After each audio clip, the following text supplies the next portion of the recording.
Tout ça, je l'ai fait parce que j'ai eu des échecs avant. Et en fait, si j'avais pas fait tout ça, moi, je considère que j'ai perdu les 10 premières années de ma vie, de 20 à 30 ans, mais si j'avais pas fait tout ça, je serais pas là. Et souvent, l'échec crée une peur chez les gens. Ceux qui m'écoutent là ou qui vont écouter ton podcast, ils vont se dire, mais c'est facile pour lui. Non, moi, je peux vous dire que j'ai eu la pire vie du monde. Ça a été extrêmement difficile pour moi. J'ai eu tout perdre et j'ai eu tout regagner. Mais par contre, je sais d'où je viens. Je sais ce que j'avais envie. J'ai un feu intérieur et la peur de l'échec ne doit pas être supérieure à l'exécution. Et ça, beaucoup de gens ne font pas. J'achète pas un immeuble ou j'achète pas un appart parce que je vais avoir des loyers impayés. Ce qui est sûr, c'est que si tu n'achètes pas un appartement, tu n'auras pas de loyer impayé.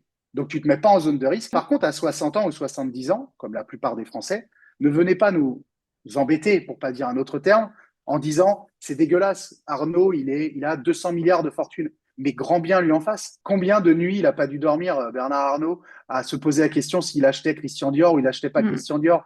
Peut-être pas, mais en tout cas, il a dû avoir des moments extrêmement difficiles. On voit bien son physique. Il a 80 ans, il bosse, le mec. Donc, Mm. au lieu de regarder le voisin, parce que ça, c'est français, bah, la peur de l'échec ne doit pas se répandre sur les autres. Faites-le. Si vous vous trompez, franchement, en France, qu'est-ce que vous pouvez perdre?